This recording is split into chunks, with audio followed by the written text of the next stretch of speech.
Hi everybody, my name is Joe Pavitt and welcome to my first ever Blender tutorial. I'm going to introduce you to geometry nodes and the concept of creating some sand dunes. As you'll see here, this is a bit of a preview as to what we're going to be making. You can change the size of these things in the kind of multiple domains. You can change the scale of them in terms of like how big the actual dunes themselves are.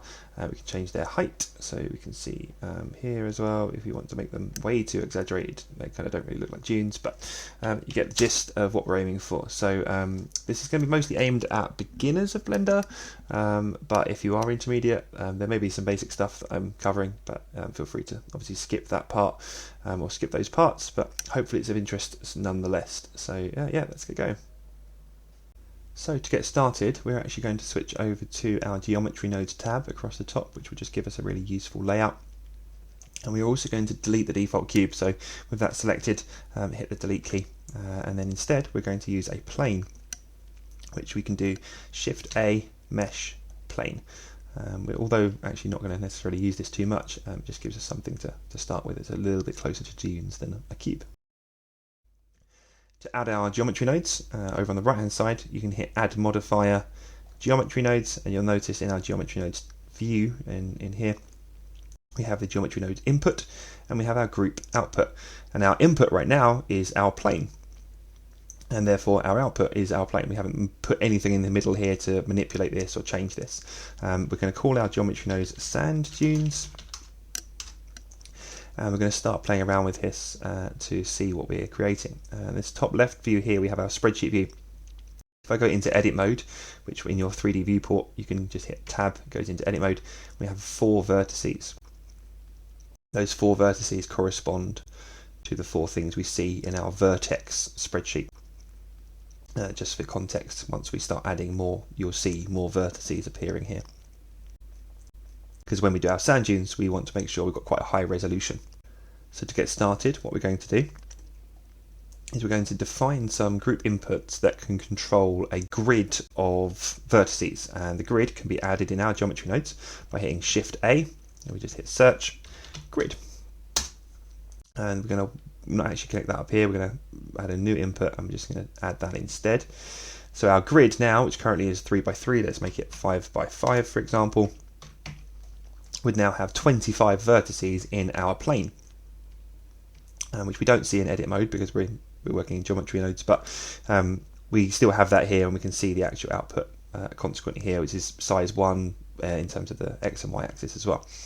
And just going to make this a little bit easier on ourselves for the future, we're going to start wiring some of these things up to our group input, and you'll notice as I do this, it now appears on our right hand side. So we're going to have size X and size Y. So if I now modify these in our modifier tab, they change the geometry, and then we're going to use those two in addition to a cell size. And I could, if I wanted to, just wire this straight up into our vertex Y, vertex X, and if I see it in wireframe mode, we can see what that looks like. So I change the number of vertices, we're now changing the resolution essentially in the x-axis. I'm not going to do that, I'm actually going to be trying to be a little bit smarter. If you hit N when you're in the geometry nodes, you get the N panel come up on the right hand side. Hit the group, and we're going to change vertices X to cell size, and its type is going to be a float. Doesn't matter that it's disappeared right now, it's just changed the value to 0, so that's the reason for that. But what we're going to use is we're going to use our cell size to define the number of vertices. So for example, if we set our cell size to 0.1 with a size X of 1 meter, what I would then expect is 10 vertices. So 1 divided by 0.1. So to do that, we're going to go in here and we're going to go utilities, which is Shift A to bring this menu up. Utilities math, change that to divide. Our size X is going to go in the top, and our cell size is going to go in the bottom. So we've now got 1 divided by 0.1, and therefore the output of here can then go into our vertices X. And we now have 10 vertices going across our X-axis. I'm only going to use 1 cell size for this tutorial. Feel free to have cell size X, cell size Y, just not necessary for what I'm going to show. But I am going to duplicate this divide, so you can just hit Shift D. Then you can move it around. If you want to lock it to the Y-axis, just tap Y while you've got it selected, and it will move down there. So then we're going to connect up size Y, and cell size. And then the output of here is going to go into vertices Y.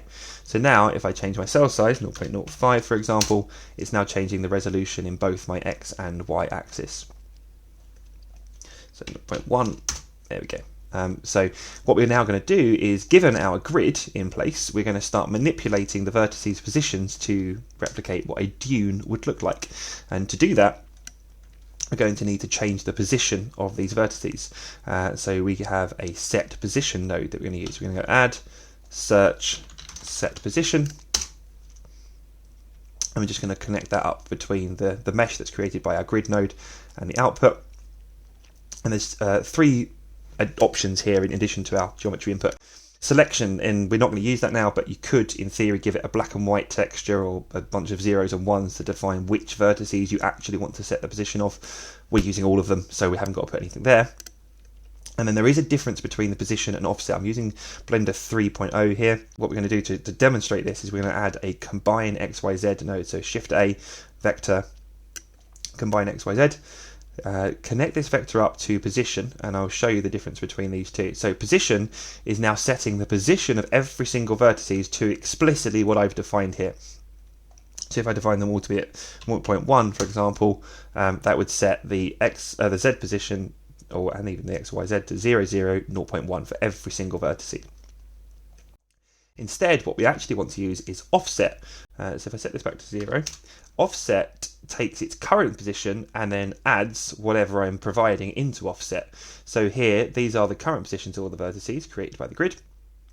If I then set Z to 0.1, what we're doing is moving the entire thing up in the Z axis by 0.1.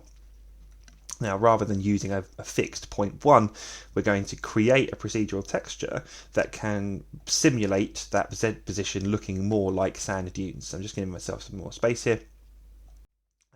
And the way that we can do that is using what's called a Voronoi texture. So if we can hit add texture, Voronoi texture, and then we're going to plug our distance into the Z here. I'm just going to switch this back to solid mode so you can see what's going on. I mean, we're basically finished. They're beautiful looking dunes right there. Let's decrease our cell size to increase our resolution. So let's go to something like 0.0. Let's go 2 for now. If you're on depends on what computer you're using. I've got an NVIDIA 3070 here, so I can generally get away with going quite high, but if you do struggle, that's probably where you want to consider changing your settings. So we can now kind of see what the Voronoi texture is doing. It's quite exaggerated. The amplitude of this is quite severe. So I'm also going to add in, so Shift A, add a utilities math node in, and I'm going to change this to multiply, so we can tame this down a little bit. And I'm actually going to set this value to about 0.1. So it's looking a little more duney. I'm also going to wire this up to our group input. Now I could just put a wire straight across here, but that doesn't look good. So I'm actually just going to re-add this group input. So you can select it, Shift D, move it over, and then wire up an empty input to this value here. So my value then appears over on my inputs. So value, let's call that dune height. So now I can change this in my geometry nodes panel, and it can do it. And you can also go negative if you want to go negative, but let's keep this about 0.1 for now. The other thing you might notice, which is partly because of my cell size, you've got these kind of grids and squares appearing. There is something we can do to improve that, which if you're used to Blender you may already know about, but we can always do a thing called set smooth. So its shading type is currently set to flat. We can add in our geometry nodes, Shift A, and we can hit search up here and just do shade smooth, set shade smooth, and put that in the middle, which just smoothens it up a little bit. You still get a few artifacts, but you can play around with your resolution a little later on to make that look better. So we're starting to get something that looks a little bit more like sand dunes, which is exciting. And we're going to play around with this a little bit more later on. One thing I am actually also going to do, in addition to my dune height, I'm actually going to also add another one onto the scale of my Voronoi texture. So that will then define the scale of my dunes, right? So if I increase my scale here, That works, and then I can also show the advantage of using this approach, the size and cell size approach, rather than just having defined my vertices. Because now if I, for example, want to change my size in the x-axis, it means that the rest of my dunes stay in place, whereas if I change my resolution, rather than this size and cell size approach, we kind of lose a lot of what we already have. It can get a little bit funky, so I just find this approach much cleaner to work with. So we've got our scale, we'll keep that at 5 for now. We have our cell size, dune height, we're looking pretty good. So what we might do actually at this point, whilst we've got some very, very basic dunes set up, I'm going to switch over to setting up our lighting and materials, just so that we've got something to compare and contrast against. We've still got a lot of work to go on the geometry nodes to make them look more dune-like, but I think that's a good time to switch over. So to do that, we're going to hit the shading tab across the top here. And you'll see it's actually in material preview by default. I'm actually going to switch my renderer to cycles. So in the render properties, hit render engine cycles. You can do this in Eevee, just my own personal preference. Still in material preview though, so let's go into rendered mode. And now I'm seeing what this thing looks like in cycles. All fairly grey, and we will definitely improve that now. So you've got two options to add a material. If you see the material tab here, you can hit new, or if you don't have your dunes selected, select them and then hit the material tab over this right hand side, and you'll also see the materials here. So you can hit either of those news, they do exactly the same thing. So hit new, I'm going to just type in sand dunes. We're just going to change our base colour just to something generically yellow. But you'll notice nothing's changing. And the reason for that is even though we're setting our material here, our geometry nodes haven't picked that up because we're creating new geometry inside these nodes with our grid. So in addition, I also need to jump back to my geometry nodes. After my set shade smooth, I'm going to add in a material, set material, and then you can click here and select sand dunes. And so then if I go back into my rendered mode, now that I'm in geometry nodes, we can actually see that that material has been applied. We've got that kind of sandy clay look going on. So back to our shading tab, where we have our kind of lighting starting to take shape a little bit. I'm actually going to take out my light from my scene, and instead of using a flat lamp, I'm going to switch here to world lighting and add an HDRI. If you have the Node Wrangler add-on installed, select your background, Control T, make everything nice and pretty and pink, but you can open up an environment texture, HDRI. This texture that I'm using, I'll link to it in the description, but is Spruit Sunrise, which makes things look a little bit nice. Now we don't want a bunch of grass and trees and stuff in the background, even though we do like the lighting. So to get rid of that, we can go into our render properties, jump down to the film option and hit click transparent. So that means that we get the lighting, but we don't have anything in the background, which is much, much better. We are getting a few little artifacts and stuff here, but we'll improve that once we improve the resolution of our geometry. So I'm also going to just modify my camera. So let's find something I like. Select your geometry, and let's just find a view that I'm relatively happy with. It's not got to be anything perfect. So let's say I want to line my camera up to what I'm seeing right now. I can then search in Blender, which for me is spacebar. I'm not sure that's the default thing, but you can search in Blender for align active camera to view. There we go. Or the easy to remember shortcut of Control Alt Numpad 0. But yeah, if you hit that, then the camera automatically just aligns to what you can see here, which is really useful for when we're doing our proper render and all that kind of stuff later on. So we've got a basic material set up. We've got our generic lighting set up. I'm actually going to improve this material ever so slightly, and I'm also going to improve the geometry because I'm not a great fan of those little triangles we're getting. So let's see what we can get away with here. 0.05 is okay. Still getting a little bit of artifacts, but that's all right.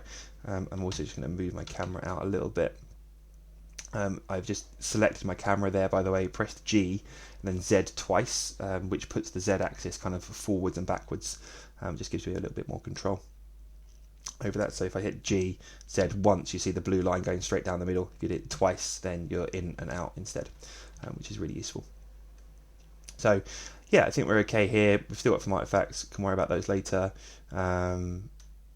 The material for the actual dunes, though, what we can do is, if you look up reference imagery of dunes themselves, you get this like weird kind of cool velvety effect, and we can simulate that using in Blender called a Fresnel node.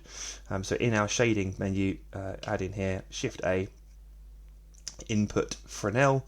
The default 1.4 is absolutely fine, and to combine that with what we're working with in our color, we can use a mix RGB, so color mix RGB, put the factor into the bottom, and we're then going to use an overlay node, and here we can just steal the color that we have used already, combine that together. It's a little dark, so I'm actually going to just make that a little bit more yellow rather than having as much of a red hue that we currently have. Maybe make it a little darker, but yellow. Actually, I've got a good hex code here if you want to steal that rather than you having to play around, which is A8815C. So feel free to steal that if you like. We're then going to jump into our world, and because we set this up with Node Wrangler, we can actually modify where our lighting is coming from as well. So we can just rotate stuff around the Z-axis and just improve the lighting composition a little bit. And actually, I also want to show you what that Fresnel node's doing. So if you've got Node Wrangler installed, you can hit Control-Shift-Click on the Fresnel node, and you can see you get this kind of nice velvety effect, which is essentially how tangential the surface is to your current view. So we use that with the overlay, which gives us a nice kind of velvety effect on the edges, and a more solid colour in the actual kind of cavities. Put that all together, and we're starting to get something that looks a little bit more Dune-like, which is exciting. But we can improve this further. So we're going to go back to our geometry nodes, and we can go into our rendered view here now. In our rendered view, but in camera view, just by hitting 0 on the numpad. And we've got our geometry nodes, but we can definitely make them a little better.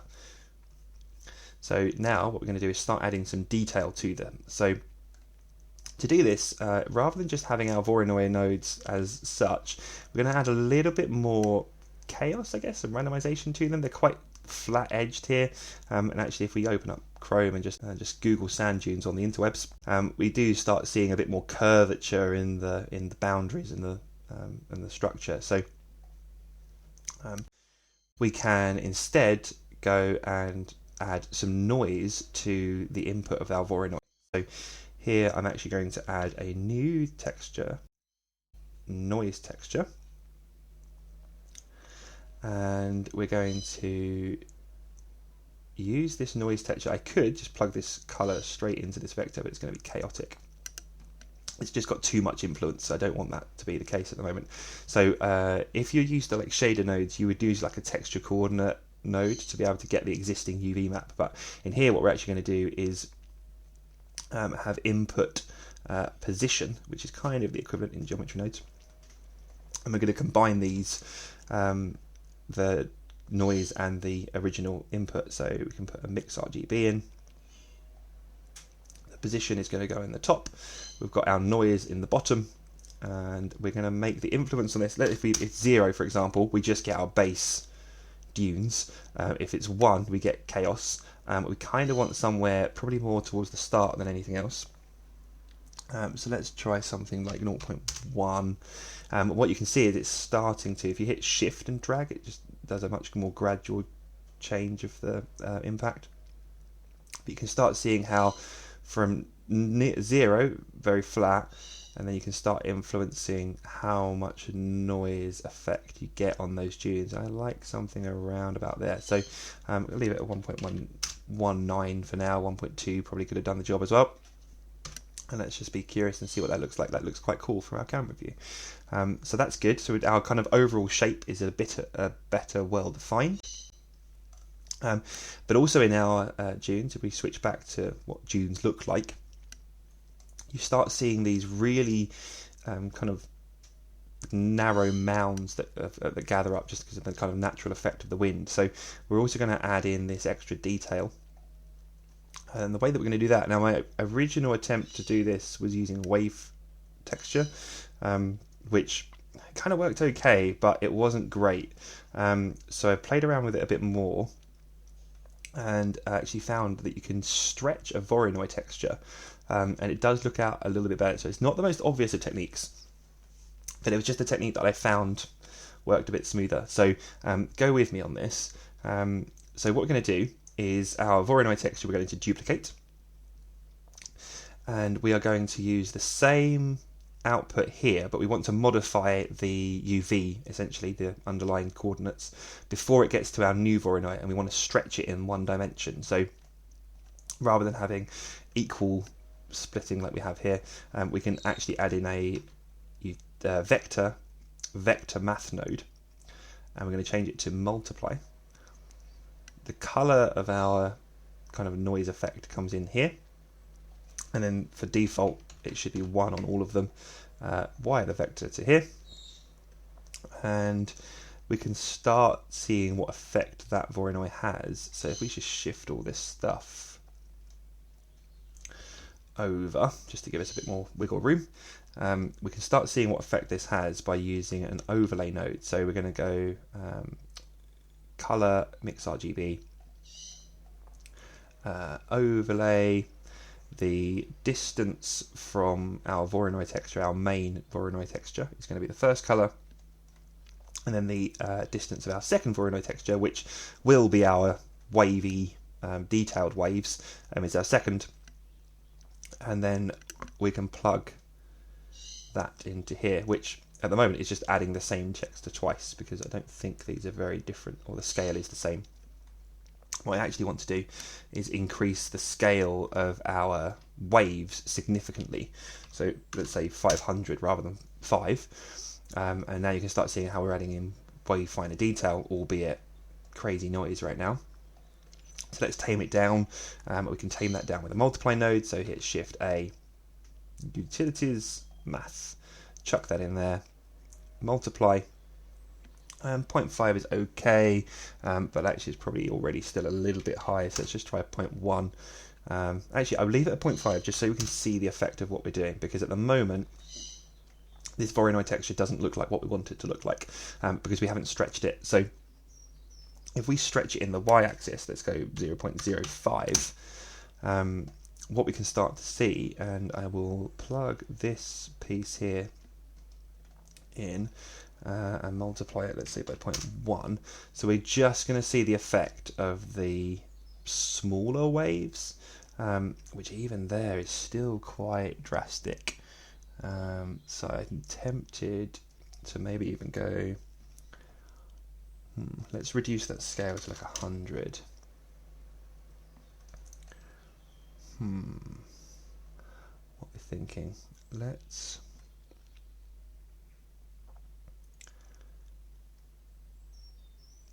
try 0.1. No. Okay, definitely need more scale. So I'm going to go 250 on the scale.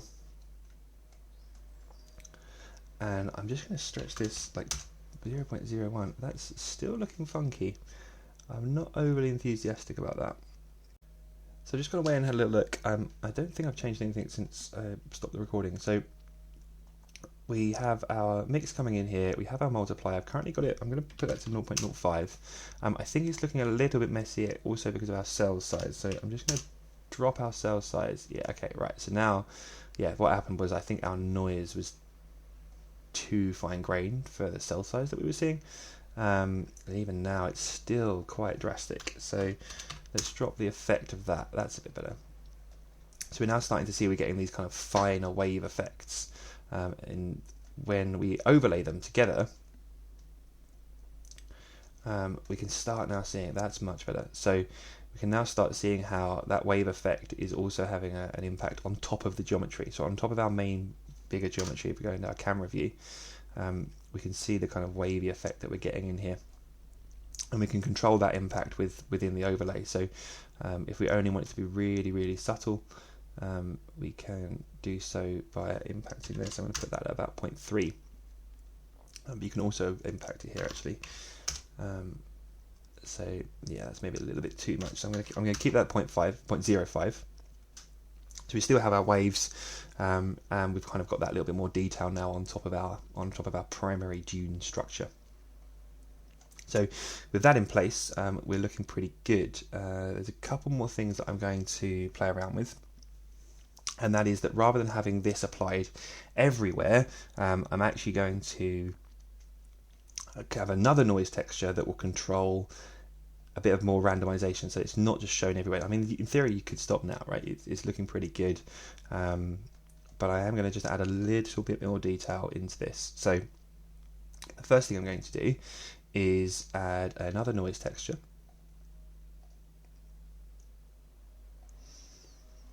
and another overlay. So duplicate this guy, but I'm going to put it in before this. So currently this Voronoi texture, you can wire it up to here just to see the impact of this one thing is quite severe.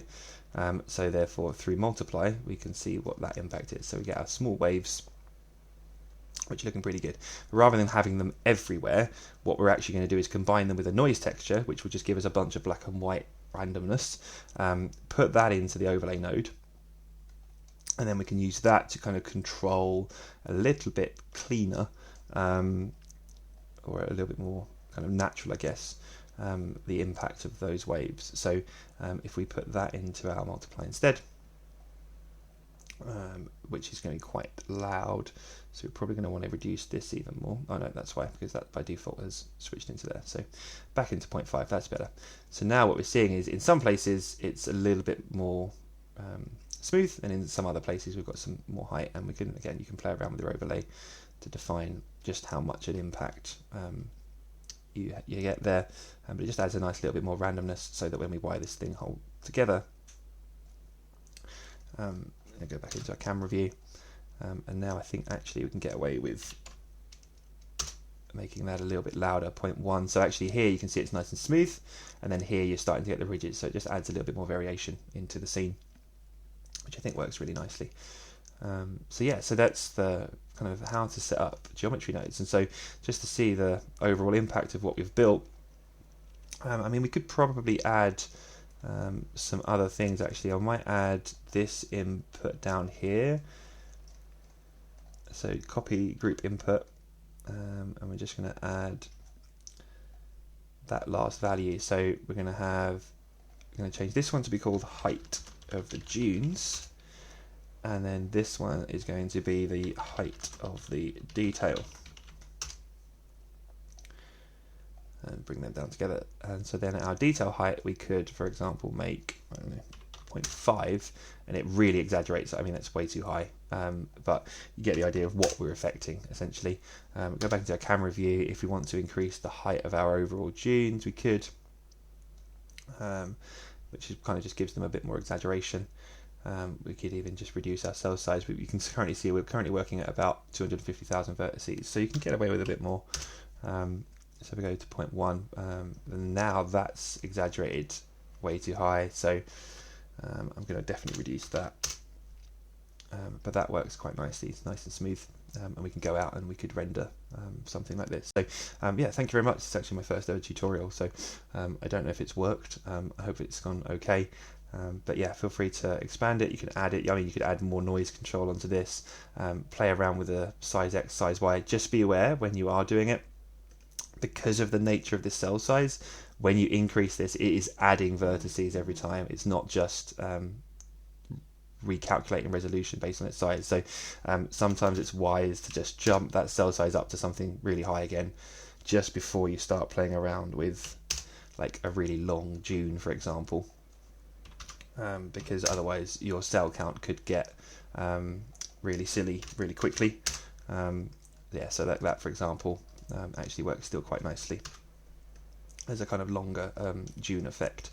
But yeah, that's the tutorial, guys. So yeah, thank you very much, and I'll include a couple of things now that just kind of show, once you actually finally render this, there's an excellent tutorial from CG Cookies that talks about dunes just using shader nodes. It uses displacement, which a lot of this was inspired by. They go through the whole compositing and adding way more detail, but I recommend checking that out as well. I'll link that in the description. So yeah, thank you very much.